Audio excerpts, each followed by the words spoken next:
Hi students, hope you all are doing good. तो जैसे कि हम जेके एसएसबी के लेटेस्ट पैटर्न पर क्वेश्चंस डिस्कस कर रहे हैं, तो ये जीएस का सेट 2 है। यहाँ पर सिर्फ जीएस ही नहीं, जम्मू कश्मीर कंपोनेंट के भी क्वेश्चंस होंगे। आउट ऑफ 20 आप कितना स्कोर करते हैं उसे कमेंट सेक्शन में ज़रूर मेंशन करना। स्क्रीन पर आपको काफ़ी सारे कोर्सेज दिख रहे होंगे। इन सारे कोर्सेज को अवेल करने के लिए आप वीडियो के डिस्क्रिप्शन बॉक्स में आपको एक लिंक मिलेगा, उस लिंक पर क्लिक करें, आपको ऐप का एक्सेस मिलेगा। ऐप पर ये सारे कोर्सेज बहुत ही अफोर्डेबल कॉस्ट पर अवेलेबल हैं। फिर भी अगर आपको कोई भी इशू आता है तो स्क्रीन पर दिए गए व्हाट्सएप नंबर पर आप कॉन्टैक्ट कर सकते हैं, ठीक है। क्वेश्चन नंबर 1, जिसको आंसर्स पता हैं वो कमेंट सेक्शन में ज़रूर मेंशन करो, और किस टॉपिक पर आपको वीडियोस चाहिए वो भी आप कमेंट सेक्शन में मेंशन करना। Consider the following statements about Indus river. तो इंडस रिवर के बारे में ये 3 स्टेटमेंट्स हैं। It originates near Mansarovar lake in Tibet, it flows between Ladakh and Zanskar range, it drains into the bay of Bengal. तो यहाँ पर कौन सी जो स्टेटमेंट है वो करेक्ट है? फर्स्टली जो स्टेटमेंट 1 है, जो हमारी इंडस रिवर है, हमें पता है ये कहाँ पर होती है, मानसरोवर लेक के पास इन तिब्बत, जो हमारा तिब्बतियन प्लेटू आता है, ठीक है। It flows between Ladakh and Zanskar ranges. तो इंडिया में ये फ्लो करता है कहाँ पर? बिटवीन 2 माउंटेन रेंजेस के बीच में फ्लो करता है, और वो 2 माउंटेन रेंजेस हैं लद्दाख एंड जंस्कार। तो यानी स्टेटमेंट 1 भी करेक्ट है और 2 भी करेक्ट है। Statement 3, it drains into bay of Bengal. क्या ये ड्रेन होता है बे ऑफ बंगाल में? तो ये बे ऑफ बंगाल में नहीं ड्रेन होता है। आपका ये आता है ना इंडिया का नीचे का मैप, तो ये कहाँ ड्रेन होता है? अरेबियन सी में, ठीक है। तो यहाँ पे अगर होता अरेबियन सी तो ये करेक्ट था, यहाँ बे ऑफ बंगाल है तो ये गलत है। यहाँ पे करेक्ट स्टेटमेंट्स है, option number A is the correct answer here, first and second only, ठीक है। Consider the following statements about Jhelum River. Its source is Verinag Spring in Anantnag. It is called Vaith in Kashmir. It directly merges into Indus River. Choose the correct one. तो यहाँ पर जो Verinag spring है, first statement ये correct है। क्यों? क्योंकि जो झेलम है ये ओरिजिनेट करता है वेरीनाग स्प्रिंग से, जो कहाँ पर लोकेटेड है? वेरीनाग स्प्रिंग फुट हिल्स में, पीर पंजाल रेंज की फुट हिल में सिचुएटेड है, ठीक है, झेलम। तो ये ठीक है। इसको ट्रेडिशनली जो नाम है इसका वो वेथ है, तो ये भी ठीक है। It directly merges into Indus river, तो ये गलत आएगा, क्योंकि जो झेलम है ना, झेलम मेजर ट्रिब्यूटरी है चनाब की, चनाब रिवर की, जो ज्वाइन करता है कहाँ पे? त्रिमो इन पाकिस्तान। तो यहाँ पे जो डायरेक्टली मर्ज करता है वो इंडस रिवर नहीं करता है, वो कौन सा रिवर करता है? झेलम रिवर डायरेक्टली मर्ज नहीं करता इंडस में, चनाब रिवर डायरेक्टली मर्ज करता है इंडस रिवर में। अगर चनाब होता, चनाब की बात चल रही होती यहाँ पर, तो ये करेक्ट थी स्टेटमेंट, बट यहाँ पे झेलम की बात हो रही है, तो ये third one is the incorrect. तो A part is the answer here, first and second only. क्योंकि झेलम मेजर ट्रिब्यूटरी है चनाब रिवर की, जो ज्वाइन करती है पाकिस्तान के किस जंक्शन में? त्रिमू में। तो यहाँ पर अगर चनाब होता तो इवेंचुअली वो फ्लो करती इंडस में या मर्ज करती, बट यहाँ पे झेलम का बोला गया है तो ये गलत है। Consider the following statement about Chenab river. Chenab river बहुत ज़्यादा इम्पॉर्टेंट है। जम्मू कश्मीर की जितनी भी रिवर्स हैं बहुत ज़्यादा इम्पॉर्टेंट है, इनके एंशिएंट नेम बहुत ज़्यादा इम्पॉर्टेंट है, कहाँ से ये एंटर करती हैं और किस स्टेट में एंटर करती हैं, वो जो इसका बॉर्डर लाइन है वो इम्पॉर्टेंट है, तो ये सारी चीज़ें करनी है। फर्स्टली चनाब रिवर जो है ये 2 माउंटेन स्ट्रीम्स हैं, 2 पहाड़ हैं, ठीक है, उनकी 2 स्ट्रीम्स हैं जो मिलती हैं। तो वो 2 स्ट्रीम्स कौन सी हैं? एक है चंद्र और एक है भग्गा। तो ये चंद्र और भग्गा 2 माउंटेन की स्ट्रीम्स हैं जो कनेक्ट करती हैं कहाँ पे? टांडी में वो कहाँ पर है? Lahaul and Spiti district of Himachal Pradesh. तो यहाँ पे ये इकट्ठी होती है और फिर आगे हिमाचल से आगे आगे आते ये जम्मू में एंटर होती हैं। तो ये तो करेक्ट है।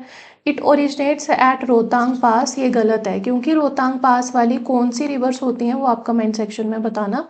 रोहतांग पास वाली 2 रिवर्स हैं, उनके नाम क्या है? एक का है बियास, एक का है रावी।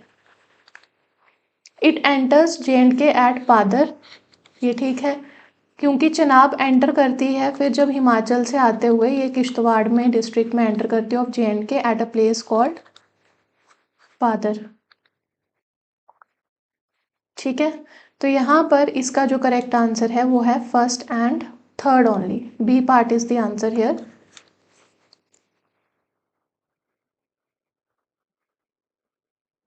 आगे है consider the following statements about Ramsar sites in JNK।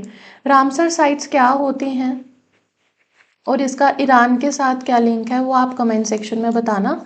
और आपको किन टॉपिक्स पर और वीडियोस चाहिए वो कमेंट सेक्शन में मेंशन करना। एंड आउट ऑफ 20 आपका कितना स्कोर आता है वो भी कमेंट सेक्शन में ज़रूर लिखना। Wular lake is a Ramsar site. Hokersar wetland is in Srinagar. Surinsar Mansar lakes were designated in 2022। तो यहाँ पर करेक्ट स्टेटमेंट बतानी है। वुलर लेक जो है ये one of the largest fresh water lakes है एशिया की। जो रामसर साइट कब डेजिग्नेट किया गया था इसको? 1990 में। तो first one is the correct answer. Hokersar wetland is in Srinagar. तो ये मेजर वेटलैंड है जो श्रीनगर में सिचुएटेड है और इसकी परफेक्ट लोकेशन आप कमेंट सेक्शन में बताना। Surinsar Mansar lakes were designated in 2022, तो ये गलत है।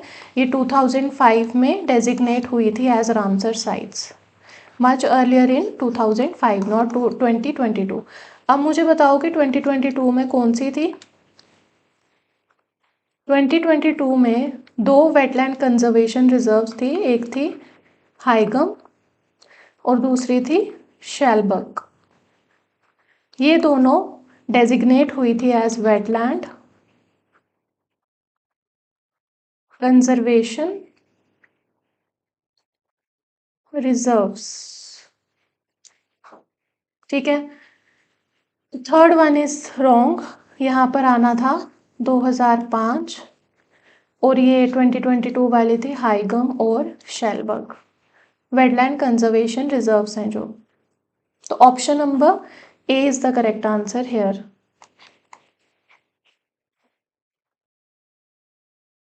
Consider the following statements about Nanga Parbat. It is known as king of mountain. It is located in Pir Panjal range. It remains snow covered throughout the year. तो यहाँ भी हमने correct statement बतानी है।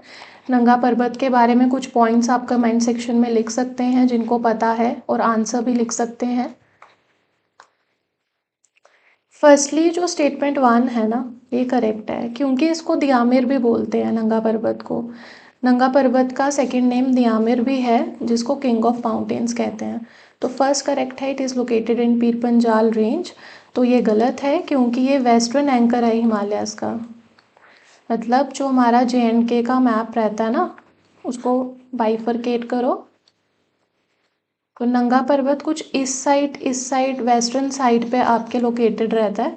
तो वेस्टर्न एंकर ऑफ हिमालयस। तो second statement हो गई गलत। It remain snow covered through out the year. हाँ, ये स्नो कवर्ड रहता है। क्यों रहता है? क्योंकि ये एक एलिवेशन पे है 8001 to 6 metres throughout the year और यहाँ पर एक्सट्रीम ये हाई ऑल्टीट्यूड है, ऑल्टीट्यूड इसका एक्सट्रीम है और आर्कटिक लाइक क्लाइमेट है जिसकी वजह से यहाँ पे पूरे साल जो है वो बर्फ़ रहती है। तो ये करेक्ट है। First and third only, B part is the answer. Question है consider the following statements. Karakoram range contains some of the highest peaks in the world. Zanskar range separate Indus Valley from Kashmir Valley. Pir Panjal range lies north of greater Himalayas. Consider करना है हमने correct statement को। तो यहाँ पर जो Karakoram range है उसमें हाईएस्ट पीक्स रहती हैं, जैसे हमारी K2 पीक है सेकंड हाईएस्ट, वो भी काराकोरम रेंज में है। तो ये करेक्ट है, स्टेटमेंट 1 इज करेक्ट। स्टेटमेंट 2 जो है कहती है Zanskar range separates Indus valley from Kashmir valley, तो ये गलत है। इंडस वैली को कश्मीर वैली से सेपरेट कौन करता है? इंडस वैली और कश्मीर वैली को जो सेपरेट करता है वो होती है हमारी ग्रेट हिमालयन रेंज, ना कि ज़ंस्कार रेंज। तो ये गलत है, यहाँ आना था great Himalayan range. Pir Panjal range lies north of greater Himalaya, तो ऐसा नहीं है। जो आपका JNK का मैप है, यहाँ आते हैं trans Himalaya, greater Himalaya, middle या लेसर, और फिर आते हैं आपके पीर पंजाल रेंज जो है वो बेसिकली लेसर हिमालय का पार्ट है।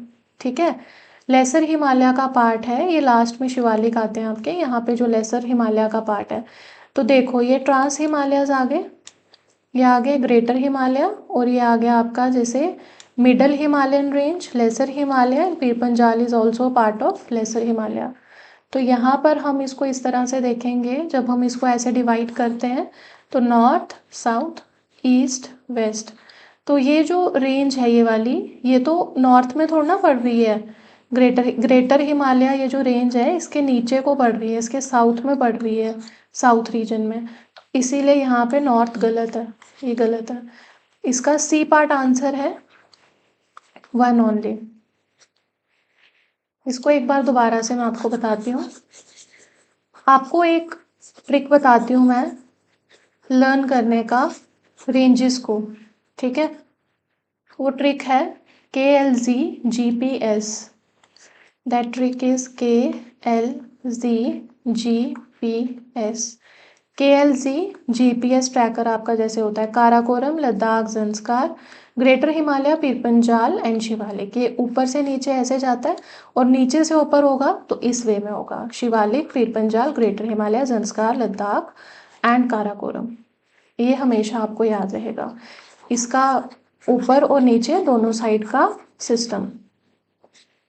अब यहाँ पर देखो, हमें पता है, जैसे फॉर एग्जांपल हम बात करते हैं मैप की, यहाँ पर हम ड्रॉ कर लेते हैं नॉर्थ, साउथ, ईस्ट, वेस्ट। यहाँ पर हम कर लेते हैं draw ranges, France Himalaya, greater Himalaya, then greater के बाद आगे मिडल या लेसर, और फिर आपका आ गया ये नीचे बिल्कुल रेंज।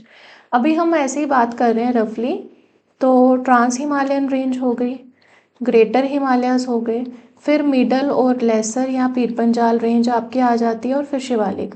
तो ये जो ग्रेटर है ना, ये देखो ग्रेटर वाले, तो ग्रेटर पे हम ऐसे छोटा सा मैप ड्रॉ करेंगे नॉर्थ, साउथ, ईस्ट, वेस्ट का। तो जो आपकी पीर पंजाल यानी lesser Himalaya, middle Himalayan range है, वो साउथ वाली साइड, ग्रेटर के साउथ वाली साइड पड़ती है, ना कि नॉर्थ में। आई होप आपको ये क्लियर हो गया होगा, ठीक है।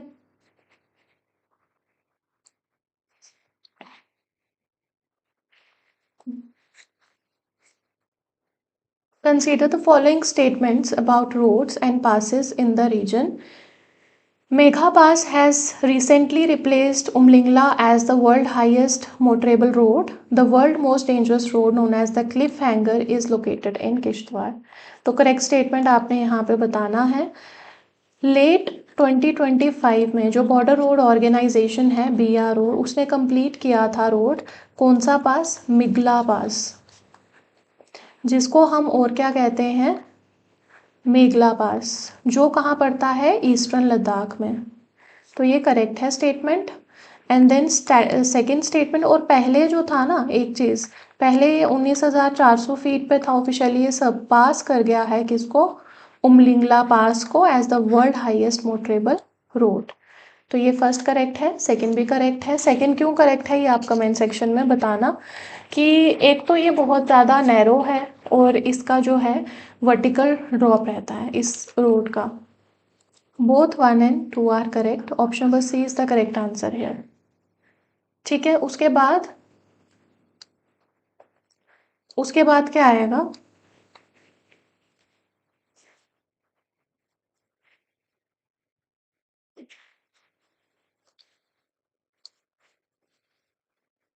वन सेकेंड,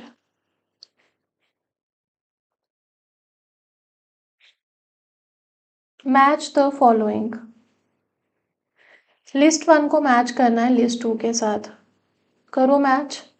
सबसे पहले जो गंगा है, गंगा रिवर, इसकी एक मेजर, मतलब गंगा रिवर जब ऐसे बहती है उसकी सदर्न ट्रिब्यूटरी है जो ओरिजिनेट करती है सेंट्रल एशिया में, और वो है सोन।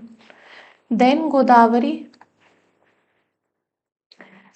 एक सिग्निफिकेंट ट्रिब्यूटरी है जो फ्लो करती है गोदावरी की किस किस स्टेट में, उड़ीसा में, छत्तीसगढ़ में और महाराष्ट्र में। वो कौन सी है वो बताओ आप। वो है इंद्रावती। ठीक है, इन 3 स्टेट्स में फ्लो करती है। देन कृष्णा, कृष्णा की ट्रिब्यूटरी है Bhima, one of the major tributary of Krishna. उसके बाद ब्रह्मपुत्रा की है सुबनसिरी, और इसको गोल्ड रिवर भी कहा जाता है, और ये लार्जेस्ट ट्रिब्यूटरी है ब्रह्मपुत्रा की सुबनसिरी। गंगा का आ गया सोन, गोदावरी का आ गया इंद्रावती, यानी ए का है थर्ड, बी का है फोर्थ। तो ए का थर्ड, बी का फोर है ऑप्शन नंबर ए में। Option number A is the correct answer here. इस तरह से एलिमिनेट करना, आगे क्या आपने देखने ही नहीं है अगर आपको पता चल जाए। कृष्णा का आ गया भीमा एंड ब्रह्मपुत्रा का आ गया सुबनसिरी, और ब्रह्मपुत्रा को हम गोल्ड रिवर भी बोलते हैं, और सुबनसिरी जो है one of the largest tributary है ब्रह्मपुत्रा की। प्लेट्यू ग्लेशियर, त्रिम्बकेश्वर और सिहावा हिल्स, तो कैसे मैच करेंगे इसको। नर्मदा हमें पता है, नर्मदा अमरकांटक प्लेट्यू, यमुना का Yamunotri glacier, Godavari is related to Trimbakeshwar and Mahanadi is related to Sihawa hills. तो option number A is the correct answer here. A का 1, बी का 2, सी का 3 एंड डी का 4। अब ये आपका मॉडर्न हिस्ट्री से रिलेटेड क्वेश्चन है। इस क्वेश्चन का आंसर बताओ। नॉन कॉपरेशन मूवमेंट आपको पता है महात्मा गांधी ने लाई थी, कब लाई थी? 1920 में। सिविल डिसोबीडियंस मूवमेंट 1930 में। देन क्विट इंडिया मूवमेंट आपका आया 1942 में, और जलियांवाला बाग में सेक्कर जो है 13 अप्रैल 1919 में हुआ था। ये आपको कुछ इवेंट्स हैं, इनकी डेट्स आपको बहुत अच्छे से लर्न होनी चाहिए। ठीक है, सबसे पहले आ गया आपका नॉन कॉपरेशन मूवमेंट। ये लॉन्च हुआ था, महात्मा गांधी ने किया था, और किसके बाद किया था? आफ्टर द जलियांवाला बाग में सेक्कर। ठीक है, इंसिडेंट के बाद। सिविल डिसोबीडियंस मूवमेंट जो है ये क्या हुआ था? Initiated with the historic Dandi March. Quit India में क्या था, क्या स्लोगन यूज हुए थे? कमेंट सेक्शन में बताओ आप। Do or die, these calls are for immediate independence. Jallianwala Bagh में सेक्कर कब हुआ था? 13 अप्रैल 1919 में, अमृतसर में। तो यहाँ पे इसका ऑप्शन है ए का 4, बी का 2, सी का 3, डी का 1। Option number A is the correct answer है। साथ साथ में आप कमेंट सेक्शन में जो है अपने आंसर्स जो है वो लिखते जाना। ठीक है, consider the following statements. The Brahmaputra river is also known as Tsangpo in Tibet, it flows east to west in India. देखो आप रिवर पढ़ रहे हो तो रिवर के अदर नेम्स बहुत इंपॉर्टेंट हैं, उनकी सिटीज़ वो कहाँ पे लोकेटेड है बहुत इंपॉर्टेंट है। Hydro electric power plant, dams बहुत इंपॉर्टेंट है, किस रिवर पे कौन सा डैम बना है। दूसरा उसका कोर्स बड़ा इंपॉर्टेंट है कि वो ईस्ट से वेस्ट जा रही है, वेस्ट से ईस्ट जा रही है, किस तरह से फ्लो कर रही है। उसकी ट्रिब्यूटरीज बहुत इंपॉर्टेंट है, उसकी लेफ्ट बैंक ट्रिब्यूटरी कौन सी है, उसकी राइट बैंक ट्रिब्यूटरी कौन सी है, लार्जेस्ट ट्रिब्यूटरी कौन सी है, स्मॉलेस्ट ट्रिब्यूटरी कौन सी है, या वो कौन सा डेल्टा फॉर्म कर रहे हैं, ये बहुत इंपॉर्टेंट है। It form the largest delta with the Ganga. तो कौन सी करेक्ट स्टेटमेंट है यहाँ पे? कमेंट सेक्शन में आप आंसर बताइए, और एक्सप्लेन भी करना आंसर को, आपका रिवाइज होगा अच्छे से।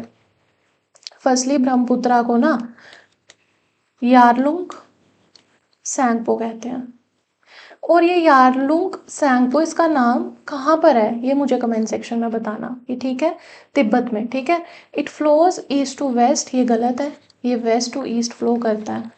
और इसका कोर्स आप कमेंट सेक्शन में बताओ क्या है। It form the world largest delta with Ganga, yes it forms the world largest delta with Ganga. Ganga Brahmaputra delta, that the Sundarban delta जो लार्जेस्ट है वर्ल्ड में, लार्जेस्ट इन द वर्ल्ड, बहुत इंपॉर्टेंट डेल्टा ये।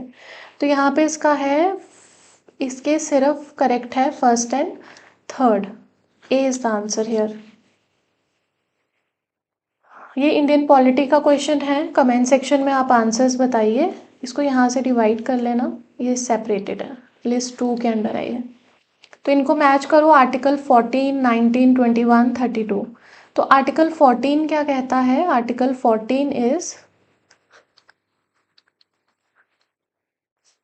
आर्टिकल 14 आपका आ गया इक्वालिटी बिफोर लॉ। तो ए का आ रहा है 2। अब देखो किस में है, ए में है और सी में, यानी बी और डी तो हो नहीं सकता इसका। आर्टिकल 19 क्या है? Freedom of speech 1। तो यानी कि इसका ए पार्ट आंसर है। हमने यहाँ पे एलिमिनेशन टेक्निक को यूज़ किया है। बट आप कमेंट सेक्शन में मेंशन करो कि जो आर्टिकल 14 है, 19 है, 21 है, 32 है, ये किस किस से रिलेटेड है।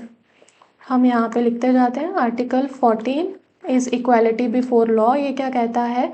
इंश्योर करता है that all people are treated equally before law.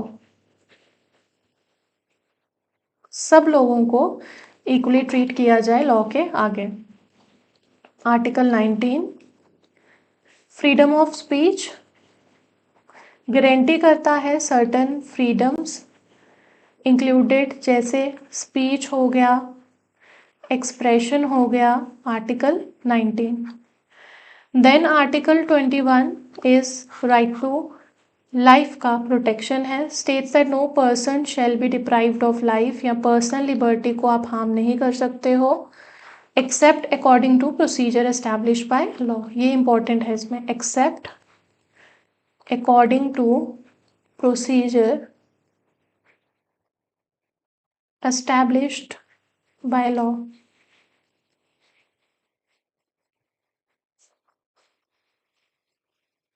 Article 32 क्या प्रोवाइड करता है? Constitutional remedies provide the right to move the Supreme Court for the enforcement of fundamental rights. Constitutional remedies में क्या क्या आता है आप बता सकते हो, ठीक है? कमेंट सेक्शन में आप लिखना। तो इसका आंसर है ए पार्ट। एक और इंडियन पॉलिटी का क्वेश्चन है, इसका आंसर आप कमेंट सेक्शन में लिखो विद एक्सप्लेनेशन, और कमेंट सेक्शन में बताना कि आपको और किन टॉपिक्स पे क्वेश्चंस चाहिए, चाहे वो general science, computer, GS, J&K component, या किस टॉपिक पे। 42nd अमेंडमेंट किससे रिलेटेड है आपका? ये मिनी कॉन्स्टिट्यूशन कहा जाता है। 44th को क्या कहा जाता है? ये रिमूव्ड राइट है टू प्रॉपर्टी। 73rd अमेंडमेंट पंचायती राज से रिलेटेड है। 86th राइट टू एजुकेशन से रिलेटेड है। 42nd का और 44th तो सब जानते हैं, बहुत ही इंपॉर्टेंट है 44th और 42nd। 73rd जो है ना, ये 1992 में अमेंडमेंट ग्रांट हुई थी, कॉन्स्टिट्यूशनल इसमें स्टेटस और प्रोटेक्शन मिला था किसको? पंचायती राज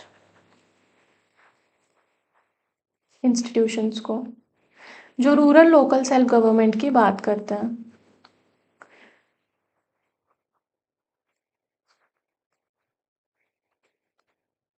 ठीक है, उसके बाद 86th amendment right to education की बात करते हैं। 2002 अमेंडमेंट में फ्री और कंपलसरी एजुकेशन को एक फंडामेंटल राइट बनाया गया है for children aged 6 to 14 years. इसका करेक्ट आंसर है ए का 1, बी का 2, सी का 3rd, डी का 4th। आपने ऑप्शन पे नहीं जाना, आपने इन्फॉर्मेशन गैदर करनी है कि क्या इन्फॉर्मेशन मिल रही है। तो 86th अमेंडमेंट जो है वो राइट टू एजुकेशन प्रोवाइड करता है। ये कहता है 2002 का जो अमेंडमेंट है उसने फ्री और कंपलसरी एजुकेशन प्रोवाइड करने का दावा किया है। एक फंडामेंटल राइट है बच्चों का जो 6 से 14 ईयर्स की एज में फॉल करते हैं। Consider the following statement about Chilika Lake. Largest coastal lagoon in India. It is located in Odisha. It's a freshwater lake. Firstly, ये largest coastal lagoon नहीं है, ये largest brackish water है, ठीक है? और second largest coastal lagoon है।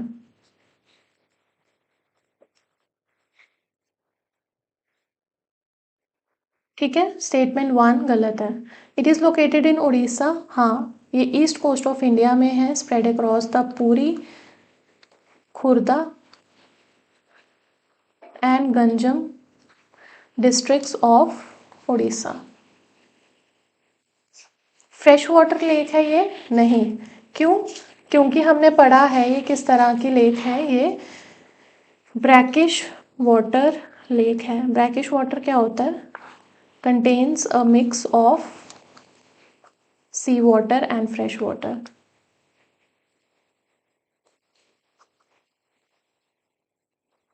सी water and fresh water. तो यहाँ पर ये भी गलत है, सिर्फ सेकंड ठीक है। तो ये ऑप्शन आप बी ऑप्शन मार्क कर लो, second only. Option number B is the correct answer here, second only. ठीक है, साथ साथ में आप आंसर्स कमेंट सेक्शन में लिखते जाओ। Consider the following statement about Wular Lake. It is one of the largest freshwater lakes in India.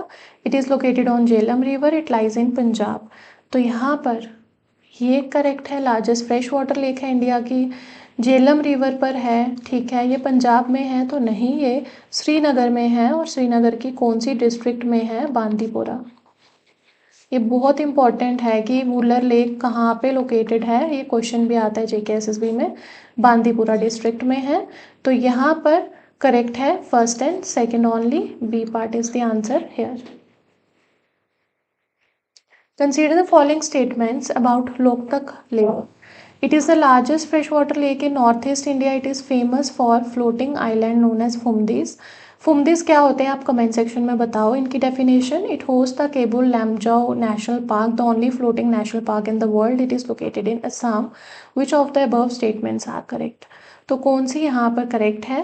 First statement correct है, सेकंड भी करेक्ट है क्योंकि फुमदिस होते हैं यहाँ पे। फुमदिस क्या होते हैं? हेटेरोजीनस मासेस होते हैं। Masses of what? Masses of vegetation, soil and organic. Masses of vegetation, soil, organic matter. It host the Keibul Lamjao national park. हाँ, it is located in Assam, ये गलत है। ये कहाँ पर है? It's located in Manipur. ठीक है, तो यहाँ पर करेक्ट कौन सी है? First, second and third, A part is the correct answer. Consider following statement about Sambhar lake. Sambhar lake के बारे में करेक्ट स्टेटमेंट बतानी है। It is the largest inland salt lake in India. It is located in Rajasthan. It's Ramsar site is primarily fed by Ganga river. तो यहाँ पर ये largest inland salt water है। ठीक है, राजस्थान में है। रामसर साइट इसको कब घोषित किया गया था? 1990 में। ठीक है, it is primarily fed by Ganga river. नहीं, इसको सीजनल रिवर्स जो हैं वो फीड करते हैं। सीजनल रिवर्स कौन कौन से? एक करती है मेंधा, एक करती है रुन पंगर, और एक करती है खानदेल और कारियाँ। ये रिवर्स, ये सीजनल रिवर्स हैं, ये इसको फीड करती हैं। फोर्थ गलत है, फर्स्ट, सेकंड, थर्ड इसका करेक्ट आंसर है। Option number A is the correct answer. Consider the following statement about the western Ghats. They are recognised as a UNESCO world heritage site. They run parallel to the eastern coast of India. They are one of the 8th hottest hotspot of biological diversity in the world. They act as barrier to the southwest monsoons. हाँ, करते हैं। UNESCO world heritage site है। ये eastern नहीं है, ये western है। जब हम मैप पढ़ते हैं ना, तो मैप में ये इस साइड लोकेटेड है, मतलब नॉर्थ, साउथ, ईस्ट, वेस्ट। इस साइड नहीं है, ये इस साइड है। और ये किसको रोकते हैं और ये क्या करते हैं? ये ओरोग्राफिक रेनफॉल कराते हैं। ओरोग्राफिक रेनफॉल आपको पता ही होगा क्या होता है। जब पहाड़ से हवाएं टकराती हैं और यहाँ पर जब इनका टकराना होता है, तो उस के टकराने से जो रेनफॉल होता है, यानी कि दैट इज माउंटेन्स जो रेनफॉल कराते हैं। ठीक है, वेस्टर्न में है, वेस्टर्न घाट्स हैं, ऑब्वियसली वेस्टर्न ही होगा, तो ये गलत है, ये ठीक है। They are one of the 8th hottest hotspots, तो ठीक है।